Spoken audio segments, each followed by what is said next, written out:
নিরাপত্তা, ন্যায্যতা আর ক্ষমতার রাজনীতির জটিল সমীকরণে দাঁড়িয়ে আন্তর্জাতিক ক্রিকেট।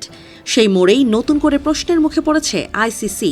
আসন্ন টি-20 বিশ্বকাপে বাংলাদেশের জায়গা হারানো আইসিসির আসল রূপ সামনে এনেছে বলেই মনে করে ক্রিকেট বিষয়ক গণমাধ্যম উইজডেন। তারা বলছে, এই ঘটনা বিশ্ব ক্রিকেটের বড় কর্তা সেজে থাকা আইসিসির নৈতিক অবস্থান নিয়েও বড় বিতর্কের জন্ম দিয়েছে। ঘটনার সূত্রপাত বাংলাদেশের ভেন্যু পরিবর্তনের অনুরোধ ঘিরে।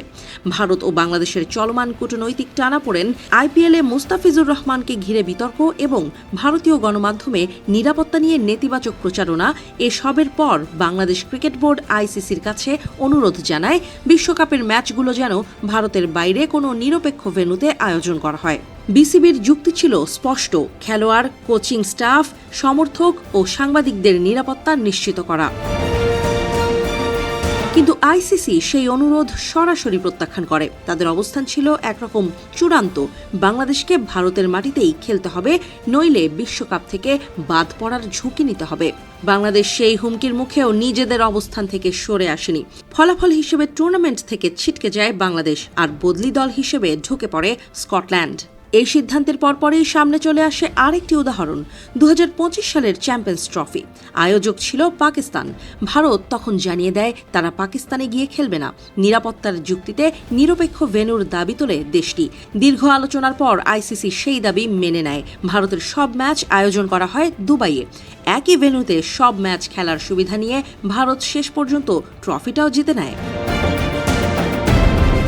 এই দুই ঘটনার তুলনাই টেনেছে বিখ্যাত ক্রিকেট ম্যাগাজিন উইজডেন।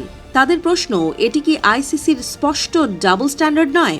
একই ধরনের নিরাপত্তা ও রাজনৈতিক বাস্তবতার যুক্তি, কিন্তু সিদ্ধান্ত দুই রকম। ভারত সময় পেয়েছে প্রায় 3 মাস, বাংলাদেশ পেয়েছে 1 মাসেরও কম। সূচি ও গ্রুপ ঘোষণার পর বাংলাদেশ কার্যত দেয়ালে পিঠ থেকে যাওয়ার অবস্থায় পড়ে। উইজডেনের বিশ্লেষণে আরও উঠে এসেছে মুস্তাফিজুর রহমানের প্রসঙ্গ। আইপিএল নিলামে রেকর্ড দামে মুস্তাফিজকে দলে নিয়েছিল কলকাতা নাইট রাইডার্স, কিন্তু পরে কোনো স্পষ্ট ব্যাখ্যা ছাড়াই তাকে বাদ দেওয়ার নির্দেশ আসে বিসিসিআই এর পক্ষ থেকে। সাম্প্রতিক পরিস্থিতি, এই অস্পষ্ট শব্দ ছাড়া আর কোনো কারণ জানানো হয়নি। বাংলাদেশ এটিকে নিরাপত্তা হুমকি হিসেবেই দেখেছে। প্রশ্ন তুলেছে, একজন খেলোয়াড়ের নিরাপত্তা নিশ্চিত না হলে পুরো দলের নিরাপত্তা কিভাবে নিশ্চিত হবে? এই সিদ্ধান্তের মধ্য দিয়ে ভারত যে ক্রিকেটকে রাজনৈতিক বার্তা দেওয়ার হাতিয়ার হিসেবে ব্যবহার করছে, সেদিকেও ইঙ্গিত করেছে উইজডেন। আর আইসিসি সেই বার্তার সামনে নীরব থেকেছে। কারণটা নতুন নয়, অর্থনৈতিক শক্তি।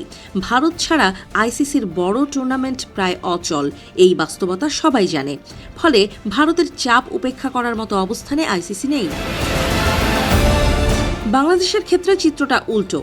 ক্রিকেট পাগল দেশ হলেও বৈশ্বিক ক্ষমতার ময়দানে অর্থনৈতিক শক্তি কম।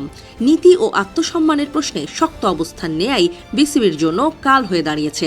ফল হচ্ছে 3 সপ্তাহ আগেও যে দলটি বিশ্বকাপে ছিল, আজ তারা বাইরে।